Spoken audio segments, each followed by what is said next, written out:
नमस्कार, मैं आचार्य अनुपम जोली।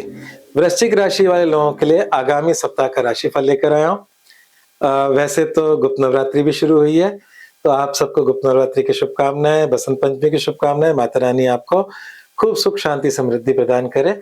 तो शुरुआत करते हैं वृश्चिक राशि वालों के लिए राशिफल। तो अगर हम स्वास्थ्य की बात करें, तो मंगल क्योंकि राशि का स्वामी उच्च का है, तो आपका आत्मविश्वास चरम पर होगा। आपका मतलब स्वास्थ्य सुधरेगा, विगत में चली आ रही समस्याओं का भी समाधान होगा। तो ये समय शक्ति संचय का है, समय अच्छा है स्वास्थ्य के लिहाज से। प्रेम और विवाह की अगर हम बात करें, तो प्रेम संबंधों को लेकर समय कोई खास अच्छा नहीं है। और इस समय ये जो समय है, इस समय कुछ आपका चलता विगत में चलता हुआ प्रेम संबंध भी बिगड़ सकता है और इस समय कुछ ना कुछ डिस्टर्बेंस रहेगी। ये समय आपके अनुकूल नहीं है। पर अगर हम वैवाहिक जीवन की बात करें, तो वैवाहिक जीवन के लिहाज से ये समय अच्छा है। और जो अभी वैसे इन जनरल जो ये हफ्ता है, इस हफ्ते की जो शुरुआती समय है, वो आपके नए पुराने मित्र ज़रूर मिलेंगे। और आपकी कुछ सकारात्मक यात्राएँ भी दिख रही हैं। तो नए पुराने मित्रों के साथ मौज-शौक में समय व्यतीत होगा। हाँ, परंतु जो 21 और 22 का समय है, वो चौथा चंद्रमा ज़रूर मानसिक चिंताएँ बढ़ाने वाला है। और बाकी शेष जो समय है वो मिश्रित फलप्रद है। ये 2 दिन थोड़े मानसिक चिंताओं के हैं।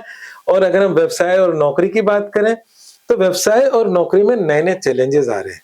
और चैलेंजेस का मतलब ये होता है कि काम तो बढ़ रहा है, परंतु उस काम के अंदर एक नई रुकावट और नई समस्या भी आ रही है।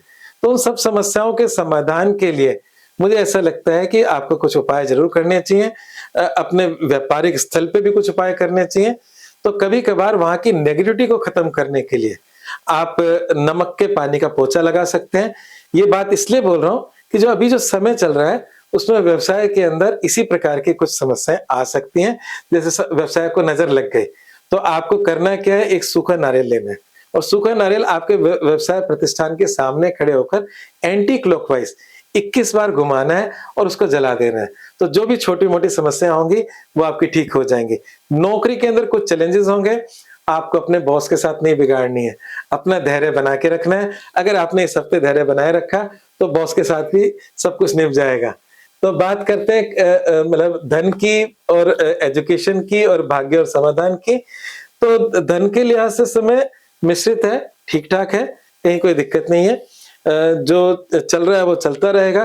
कुछ विशेष उसमें मतलब कुछ प्लस माइनस नहीं हो रहा। और अगर हम बात करें एजुकेशन की, तो शिक्षा और करियर दोनों में चैलेंजेस हैं। ये समय थोड़ा-सा आपकी परीक्षाओं वाला ही है, तो आपके मतलब शिक्षा के अंदर भी दिक्कतें आएँगी और उसके लिए आपको थोड़े बहुत समाधान करने होंगे। आपका जो बृहस्पति है, शिक्षा का स्वामी है, बृहस्पति होता भी ज्ञान का ही है, शिक्षा का ही होता है। बृहस्पति इस समय आसमान में वक्री चल रहे हैं, वक्री तो चल रहे हैं कोई बात नहीं, अष्टम भी चल रहे हैं और अष्टम तो अभी जून तक चलने वाले हैं, पर वक्रत्व तो उनका कुछ समय बाद समाप्त हो जाएगा। तो मेरा मानना यह है कि थोड़े समय के लिए आपको धैर्य से अपनी शिक्षा पे कंसंट्रेट करना चाहिए, उसकी कमियों को दूर करना चाहिए। जो चीज़ गड़बड़ होती है, उस पे मेहनत करो और जो चीज़ मिल रही होती है, वो तो मिल ही रही है। तो आपको शिक्षा पे थोड़ा-सा काम करना पड़ेगा। अगर कुछ चैलेंजेस है, उसको ठीक करना होगा और नौकरी के चैलेंजेस को ठीक करना होगा। और जहाँ तक भाग्य का सवाल है, तो ये समय मैंने जैसे बोला था कि मिश्रित फलप्रद है, जिसमें सिर्फ 2 दिन चिंताओं के हैं, जो 21 और 22 तारीख, उसके अलावा जो समय है, वो लगभग-लगभग ठीक-ठाक है। तो इसलिए भाग्य संबंधी कोई चिंता नहीं है। सारे ग्रह आपके भाग्य भाव को ही देख रहे हैं, मतलब 5-5 ग्रह भाग्य भाव को देख रहे हैं। तो जब भाग्य भाव को धर्म भाव भी कहते हैं हमारे यहाँ। तो कहते हैं धर्मो रक्षति रक्षितः। आप धर्म की रक्षा करोगे, धर्म आपकी रक्षा करेगा। तो आपको मतलब इस विशेष समय में अपनी छोटी-मोटी धार्मिक यात्रा भी कर सकते हो। योग बन रहा है धार्मिक यात्रा का। धर्म कर्म के कार्यों को कर सकते हो और जब आपके मतलब पराक्रम भाव से खूब सारे ग्रह गुजर रहे हो, तो समाज में भी आपका बढ़-चढ़ के नाम होता है। सामाजिक कार्यों में भागीदारिता भी बढ़ती है। तो ये सप्ताह सामाजिक कार्यों में भागीदारिता का है और समाज में आपके नेम फेम का भी है। तो कुल मिलाकर इस मतलब हफ्ते को मैं मिश्रित फलप्रद कहूँगा। और सप्ताह के लिए जो शुभ उपाय मैंने बता रहा हूँ और जो मूल मंत्र है, उस पे चर्चा कर लेते हैं। तो उपाय है ओम नमः शिवाय। शिव जी जो है वो आदि गुरु हैं, है ना? और शिव जी की पूजा से बृहस्पति भी खुश होते हैं। ठीक है ना?